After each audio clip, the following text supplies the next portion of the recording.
Hi, and welcome to On the Spot. My name is Ronnie Wiley. To my left, the first time we've ever had two guests, and they are they're the finest, Connersville PD and the Sheriff Department. Clint Brown, Clint, thank you very much. Patrolman Clint Brown, and Sheriff Joey Laughlin. I can't call you Sherry because then I'll get in trouble, right? So, Sheriff Joey Laughlin. You guys are here for a good cause. You guys deal with this probably on a daily basis. You deal with drug interactions, people who are actively involved with drugs. But you have a program that's been going on for a long time, Joey. I don't want you to talk about it first.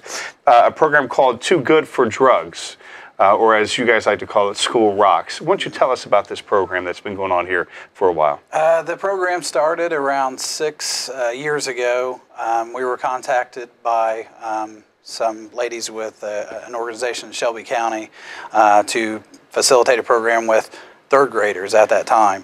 And it involves 10 lessons of us basically coming in and getting to know the kids and slowly working our way into talking to them about drugs through playing games and just getting to know them in little activities. And it's been I've been with sixth grade for 6 years now, and it's been a really super rewarding thing, I think, for all of us, and it's just grown since then, and just a phenomenal program that we're all really excited to keep going. So you just particularly spend time with one grade group, or do you work with all 3 through 8th? Well, now at this time, initially it was 3rd grade, and then we added 7th and 8th grade. Myself and Billy Wason do the middle school, which is obviously different curriculum. It's called Project Alert. Okay. A little more mature subject matter, and we delve into drug addiction, and some interesting conversations take place with the middle school students, and they're very opinionated, and it's really helped to inform us on some issues too, to get the kids' feedback and see a personal side of it. Some of those kids have been deeply affected by drug addiction. In particular, I believe it was 2 years ago, we had a young lady, we started discussing Narcan and the needle exchange program, and just asked the kids what their take was. And there was one lady in that class, young lady, who talked about her dad. We talked about Narcan. She said, "I'm all for Narcan." And we're like, "Okay, well, explain to us why." And she started talking about her dad in the present tense. And, well, he's been through rehab a few different times, been in and out of jail. And she said, a few weeks ago, he overdosed at our house, and the officers that came, this was before we had started Narcan, the officers that came didn't have Narcan. The ambulance was right behind. She says, "I don't think it would have made a difference, but if the officers had, maybe he would have had it." And she said that may have been his 7th or 8th chance, but maybe that was the time he changed. And I'm a little more soft-hearted, I think. Billy was sitting over at the desk. I think both of us teared up. I looked over, I seen a tear. Yeah, and it was a very profound moment for me. And this 13-year-old girl really witnessed this. Yeah, who witnessed this, and the kids in the class. There wasn't a dry eye in the class, and it softened our stance on some of that stuff. So these kids affect us as much as I think we affect them. So to me, it's the most rewarding thing I do as a police officer. Well, and that does sound very rewarding, to educate, to stop that line of addiction that affects so many people. I guess, Clint, we'll go with you as well. You haven't been doing this for a while, but what got you involved into this program? Well, I'm going into my 3rd year, and I think it was the expansion. I think the state's seen it as well as we see it. We've, for years we've fought this drug problem with treating the adults who have already formed the addiction. And, like Sheriff Laughlin was saying, it may have been this guy's 7th or 8th chance, but if we can get ahead of that and we can educate kids before they get to that decision-making point in their life to try this drug or to, choose this group or follow this peer pressure, that is what this curriculum is set up to do. It's not just about drug addiction. It's about making healthy life choices. It's about setting goals long-term, short-term. It's about taking care of your body. We give them strategies to avoid peer pressure. We give them information on, this is nationwide. This is how many kids in your grade are actually doing this, because a lot of times they're surprised by, You know, when we ask how many kids do you think in 6th grade have tried drugs, you'll get statistics of 70, 80, 90%. When in all factuality, it's 10 to 11%. Right. So they kind of stand back like, oh, so this isn't the cool thing to do. This is just this big, blown out of proportion thing. So, you know, for me to be able to teach at the younger level, I have 6th grade and 5th grade. They're getting to that point where they're being affected. I mean, this affects kids all the way down. There's not a kid that we talk to in class that when we talk about drugs or addiction or that don't know what we're talking about. And that's sad as a community, but this program is a great way to combat it before we have to deal with them as adults. Well, we were talking before we went on the air, and we were talking about the fact that you have kids that are affected by this, and generally the stereotype is the low-income families. That's not always the case. Absolutely not.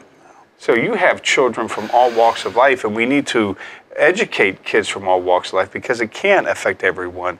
And that Billy Wason and you, Sheriff Laughlin, were a part of DARE a long time before this. If I remember correctly, you guys were part of DARE. Billy Wason was, and Bobby Revley, some other guys from our department. Okay. I was actually in the first DARE program as a student with Bill Brown, and that's something to me that gave me such a desire to want to do this. And that's what I was going with. If that was something that got you involved in it, what experiences did you bring from DARE into this program? A lot. I think when I was in 6th grade, Bill Brown was our instructor, and Bill was just a tidal wave of just fun, and that was when the Teenage Mutant Ninja Turtles and Simpsons were big, and he'd come in with Cowabunga and you know, talk like Bart Simpson to us and all this stuff, and we just thought he was the coolest thing in the world. And I remember our graduation ceremony with Bill, we sobbed like it was such a sad thing to see him go. So I've tried to kind of use that experience from Bill and try to,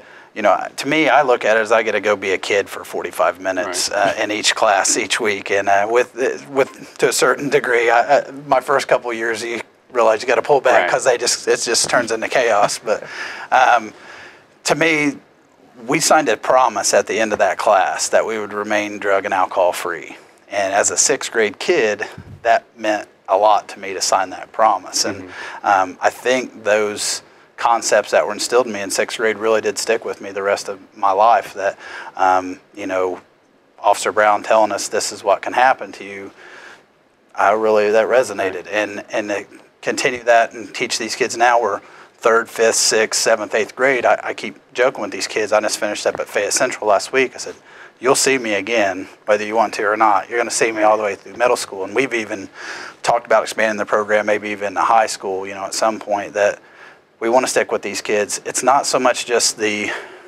teaching them, it's the friendship that becomes that. If they get into trouble, they realize they can call Officer Brown, they can call Sheriff Laughlin, they can call Captain Wason or Major Jones or whoever, and they have a friend. And I encourage those kids, hey, I'm on Facebook, here's the Sheriff's Department's phone number, whatever you need to do, tell your teacher I will be out here, whatever you need. And it just so because not every kid has, you know, a role model or has somebody at home that can be there for them. And, you know, if we can be a small part in their life and help them stay on the right path, it's the least we can do. Oh, so again, go back to the rewarding aspect of the job. And Clint, I'm sure that you have had many experiences in your 3 years with that.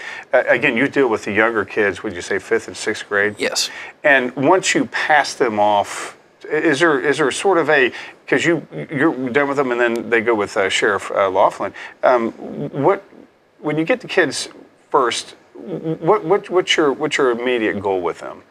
My immediate goal is to gain friendship and to gain their trust. At the end of the day, you know, statistics show that kids at that age, they may not retain so much more of the information as what they do as they get older and their brain develops more. But I want to, number one, establish that friendship and that trust that, like he said, that, you know, moving forward in life, they may see us, especially if they're in a home that deals with addiction, they may see us as maybe the bad people that have to take mom or dad to jail, or the people that couldn't save mom or dad or aunt or uncle or brother, sister, whatever the case may be. But when they get that time with us, they get to just be our friends, and they get to learn like, hey, man, these guys are so much more than just those guys that come in when everything's going wrong. And like he said, I've got kids that I taught my first year that will message me on Facebook, and one young man in particular lost his grandpa, and he was having a tough time dealing with it, and he was in North Carolina messaging me on Facebook like, I'm just so sad, and my cousin down here, they did something. They were, I think, smoking marijuana is what he said, and he was like, but I was able to not do that, and I was able to tell them what we learned in class. And to me, I mean, it made my heart explode. I was like, man, this is exactly what this program is designed to do. And like Joey, I had Jeff Griffin and Bill Brown in Dare when I was in school as well, and both of those guys we still talk to. Jeff is actually a neighbor of mine. And for them now to see us, we went through the program, and now we're police officers teaching it. Yeah. Number one, makes them feel really old. Number two, it makes them feel really proud. It makes them feel really proud. Yeah. So you talk about the fact that you have some kids that have been affected by drug addiction, and I'm sure you probably have some kids that are probably oblivious to the whole thing. What line do you walk when you have people that? Drugs and sex and all the negatives in life seem to be sensationalized to such a degree where you mentioned earlier, Clint, you talked about how people perceive that maybe 60-70% of the kids are doing it when in reality it's not that much. How do you go about not making it kind of intriguing do you scare them straight? Is that what you guys do, Sheriff? Our take on it, especially with the middle school students, to me is, we're here we can't stop you from making these decisions. Right. We're here to inform you what can happen from each aspect of it, from physical standpoint, from law enforcement standpoint, and from just how people are going to perceive you. And just to give them all the stats, in the middle school, we get, especially this 8th grade, we have what we call booster lessons. There's 5 classes, and we get there's some pretty graphic pictures in there. And Friday we did something with heroin, and we showed them abscesses that people have from shooting in injection sites. Mm-hmm. I get into personal stories of from working as a police officer, and people I've known that's died from addiction, and get into those, and that's very sobering, I think, for those kids when you personalize it and they hear it from that standpoint. And there's no. Even talking about jail, I get very graphic about jail. This is what happens, and your freedom's taken away, and you're stuck in a cell with someone else who, all day and all night. If you hate them, you're stuck with them, and really try to show them there's a bleak future with drugs. You're going to die. Yep. Hopefully, maybe you will go to rehab and come out of it, or you're going to go to prison. And unfortunately, a lot of times the jail comes first, or death comes later if they don't get on the right track. So we paint a very bleak picture for them of what addiction is going to turn out to be, and a very honest picture. And I always tell them, guys, I'm not trying to just scare you here. This is 18 years of experience of seeing what drugs do to families and individuals. So. And I think they need to know that obviously the younger age, you can't retain that. But my question now is, what about the parents? Do any of the parents get involved? And are there any parental involvement with your programs? Maybe, Clint, with you at your younger age. What I've noticed, and just to touch on what Sheriff Laughlin was just talking about how far can you push that ticket with these kids. Just this last week, we had my last class in my Grandview 6th grade class, and what I do with my 6th graders is, on the last day of class, we do kind of a summary of the information that we retained. And the one feeling, whether it's addiction, and we don't have a lot of 6th graders that struggle with addiction, or things like bullying maybe a little bit, but one thing they've all experienced at that age is loss. Mm-hmm. So one thing I try to do is, he's lost friends out here, I've lost friends. We've been called to scenes where our friends have overdosed or they've wrecked, and it's tragic. And everybody knows what loss feels like. So these kids, what I do is I put them into a position where I have them close their eyes, and I tell them to think about their best friend in the entire planet, the one that they would trust with anything, would do anything for. And then I tell them what would happen and how would you feel if you got the phone call that your friend overdosed, and this information that you had, you didn't share with them, and you didn't stand up and do the right thing. And it brings emotion out of these kids, and you look around the room and there's there's tears all over the place, because that's something they can tap into, is that feeling of loss. Why wouldn't you share it? Why wouldn't you lead by example? Okay, I'm tired of going into houses and carrying out dead people that just chose to throw their life away to drugs. Okay, I'm tired of fighting with adults about it that say they don't have a problem and they lie to me every time. Okay, where I want to invest my time at is right here. I want to prepare you guys for the future that's going to be there, whether I like it or not.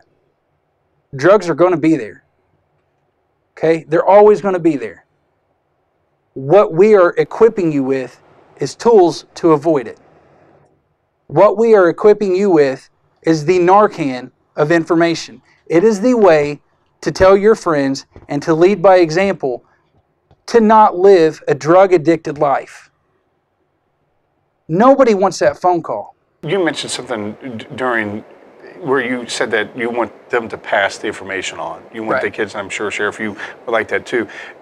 So is this, if I understand that this program, you don't reach every sixth grader, every third through eighth, or you want him, is that how it works? No, we get every single student. Okay, so, so you're getting every student. So you want them to still pass this information amongst each other. Sure. There's going to be the stronger and there's going to be the weaker. And kind of our slogan that we have is be your own kind of superhero. Yep. And you've got the sign there. Got it right here. And that's what we mean. We mean be the change. That's what we preach to them, is be the change and be the one that stands up and does the right thing, even when your friends may not be. Do you guys establish accountability groups with them? Because the big thing in the Christian world is always discipleship. We want to disciple people and help them understand. Do you guys, because you see these kids growing from when you get them in 6th and 7th grade, obviously life has changed in maybe the year or two when they get with you, Sheriff. Do you guys have that type of where you get them into little groups, or do they just form their own cliques? We haven't got to that yet. I think what has happened from our standpoint is these kids know us well enough that I've had parents and other kids reach out to say, because to me, especially 3rd and 6th grade, the 5th, 6th grade, I'm trying to prepare them for middle school. To me, that's when all the temptation came and all the, my little sheltered life I lived, and you go to that big pond and start hearing about different, this kid's drinking, this kid's smoking pot or whatever, and you're like, I'm playing with He-Man, but these kids they're holding each other accountable, and parents, and I actually there was a guy in the jail over there that his daughter had went through that program, and he said, hey, would you go talk to her? She really looks up to you. And she was a different kid from 3rd grade. They're a little more cynical and a little more standoffish in 7th grade. But I had built that rapport with her that I pulled her aside and talked to her. So I think that'd be great if that was if we had enough students that wanted to go start that, or we could help facilitate that type of thing. That would be wonderful, because I think once we're gone, we're still around. They still see us in the hallways all the time. But they don't see us till the next year. So if something like that, it would be wonderful if that happened. But it would probably take some of the students and to set something like that up. But they do hold each other accountable for sure. You had mentioned earlier, and that's good that they do that. Because we need that. No matter how old we are, we need that accountability. We need that support, especially as we get older in life and experience things that we've never experienced before.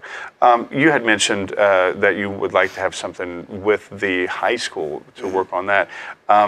Would it be a similar program, or would it get more deeper into, hey, now you're getting ready to be an adult? How would that work? To me, and we've discussed that several times, it's really a lot of it is time and funding, because now there's some talk, I don't know if I'm supposed to talk about that, of possibly expanding to another grade, and we're trying to figure out if we can all fit that in, or we'll have to bring other officers, which we'd be happy to do that. It's been so fun to watch Clint. Clint would take right to it, and Brad and those guys, and Chad, they've been phenomenal. But the high school, to me, I would rather see, if it was my say, I would like to see something like you're talking about, just a peer group that got together, that we could discuss, what are you guys seeing, and not so much a classroom setting, maybe an after-school program where, kids that were interested, or identify some at-risk kids that we could try to reach out to and just, sit them down and say, hey, where have you lost your way? Because I always talk to kids about forks in the road in my life. And, there was kids in middle school and high school that I probably shouldn't have hung out with. Don't we all? Yeah, I was one of those kids that and, hung out with. Each of us, we had a point in our life where we probably did something we shouldn't have done. Oh, yeah, very much so. You sit and look at those times that, if you chose this path, and I tell them all the time, there's this path or this path I could have chose that would have, led me down that way. So maybe doing that in high school, that's always been my idea, is an after-school type program that we could do with them. You talk about the after-school program, and the one complaint that people consistently have been in Connersville for 30 years now is that there's really nothing for kids to do. You hear that all the time. I've heard it for, again, 30-something years I've been here. And I think, maybe an after-school program would be good where kids can come a drug-free zone where they, I know Holly Dunn has talked about stuff like that. She does fabulous work for the youth here in this community. You mentioned about some of your department and your department working. Won't you, Sheriff, give us the names of those who are working with you in your department? Okay. As previously mentioned, Billy Wason was one of the first, along with myself and Zach Jones. Excuse me, he's our chief deputy, and then also Chad Blaze came in when Clint Brown and Brad and those guys came in. So I won't introduce them all. From our department, it's myself and Officer Brad Rosser. He and I we've basically walked through our career together, and then our deputy chief Robbie Fee. He came in the program when these guys did 6-7 years ago. And so it started 6 or 7 years ago. Did you envision the expansion? Because you said it just started with third grade. Did you envision the expansion? As we went on, you're limited with third graders how deep you can get into that. And there was always that hope. And as we discussed the program, there was always, man, I'd love to do this in sixth grade. Because that was the DARE program I was in, was a sixth grade program. And I thought I was better equipped to handle it. But this year was unique for me because it was the first year I had one of my own kids in there. So I had my son Jacob in there this year. And made me realize how little a third grader is this year for the first time. I go, But it was very unique. And I have my other son next year. So that's always fun for us. That I know Zach's had his son and daughter. So Clint will have his coming up soon. So it's pretty fun. So. Yeah, again, you talk about the fun aspect of it all. You guys, as policemen, as officers of the law, peacemakers, you guys get a bad rap. I mean, you guys get a bad rap. I mean, every time I see a cop, I'm thinking, or I look at my speed, make sure I'm not speeding. I don't want to get a speeding ticket. But you guys are now creating a relationship with the younger generation that you guys aren't the bad guys, that they can be the superheroes, but that you guys are superheroes as well. How has that affected you, Clint, as a police officer, when you see the change in how people look at you? I think one thing this year, I took on a new task as the president of the FOP, and one of my if you look across the nation, there is tension in every big city, and it's everywhere. There's tension between community and police, and one of my biggest strategies as president this year is to create programs that will engage us with the public, to where they're not just seeing us when we call us or when we have to stop you for speeding, or when we have a job to do like everybody else, and these programs just like this one, they get us out here with the public outside of our job capacity to just be people and let them see that we are people behind this. And I think that, with all the tension that's been there these last few years, Sheriff Laughlin and myself both attended services for Deputy Pickett last week. Wow. And he was actually a friend of mine. I went through the police academy with him, and his procession was 52 miles long. There were 576 police cars in this funeral procession. And every mile of that, there were people of all races, of all nationalities, ages, religions. It didn't matter. For that 52 miles and for that 3.5 hours, people stood on those streets with signs saying, "We've got your back. We love you. We're praying for you." And it really showed me that these people that you see on social media and whatever media outlets want to push as the narrative of what police officers are, there's a silent majority in this nation and in this community that they don't engage on these social media sites and they don't come out and fight in this nickel and dime stuff, but they're at home praying for us. They're at home supporting us, and it's those random acts where we go out to eat. We stopped and ate after the dinner. Myself and Captain Scott, who went with me, and these people just paid for our dinner, didn't know us, awesome. and it just shows you that programs like this people see, and it is making a difference. You just don't see it as much as the hate that's spewed on social media. You talk about Officer Pickett. We had very similar when Officer Counselor, who did not pass away in the line of duty, but still nonetheless he passed away. A very dear friend of mine, Jeff was and always will be. And we saw the outpouring of love of our community had for him and the respect of his job. So I see that the tide is turning. And Sheriff, I'm sure that you've come up through the ranks now. You're Sheriff. I'm sure that people have. I remember when you were in the DARE program. I remember when you started on the force, and here you are. When you started this program back 6-7 years ago, and you talk about now the grants and you talk about the future, and we touched on it a little bit. How does the funding come about? Is there anybody that can privately fund to help you fund? Do you take donations? Not necessarily. The program's funded, and I may refer to Kay on some of that. Yeah, Kay's off camera. Yeah, she's But what's the State Abuse Block Grant. Yeah, State Abuse Block Grant that we've gotten now for 6 years, and as it expanded, like I said, that's why we've been able to add grades and officers. So it's been a phenomenal thing that it continues to grow, and we hope it continues. And there was actually a time where this isn't a pat ourselves on the back type thing, where funding was not going to happen, and we were informed that it's not going to happen, and we pledged that we're going to continue continue on no matter what, that we're going to do this. We just believe in it enough that we're going to continue to go in these schools. And if I had to assign officers there while the sheriff as part of their regular duties, that's what we would do, because I just believe in it that much. And there was a probably 4 or 5 year gap where we had no program, no DARE, anything until we got too good. So it's been, to me, it's just something we can't let go again. We can't have a gap again. This has to continue, and hopefully we add more and more officers. And when that time comes, when me and Wason and a few of us guys retire out, that these young guys continue on, we add new officers, and we continue these programs, because I really, really can't wait to watch these guys graduate, because I think our first class is in 10th grade now, 10th or 11th grade. So I really want to see the adults they become, and see the choices they make, and see the impact that this program's had. So it's been, it's been wonderful, and I hope it continues on forever. So. Absolutely. Clint, Patrolman, we're wrapping up a little bit. One final word on how this program means to you personally. To me personally, I've always been involved in youth in this community. I've coached. I'm now an official. So in some capacity, I've always been involved with the youth and just trying to be a role model for them. And now I get to, for an hour a day, I get to come in there and I get to build this relationship, and that's all I get to do.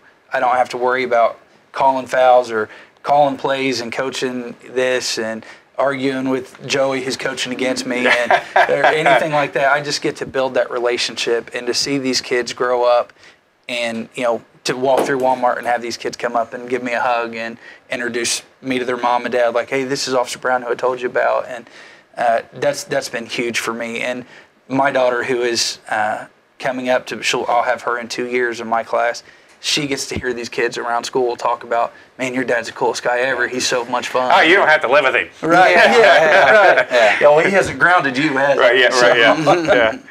But that's been awesome for me. Wonderful. I couldn't have envisioned this going any better than it has. We could probably have you guys again, because I'm sure there's a whole lot more that we can talk about, but unfortunately our time is up. Sheriff Laughlin, God bless you, buddy, and all that you do. Thank you so much. Clint, Patrolman, thank you very much. And everyone else who has been involved in this program, all the officers on both departments involved, get your kids involved, educate them on the dangers of drugs. See these guys, they are the heroes. They're the first responders, and they've seen so much, and we got to give them credit for all that they do.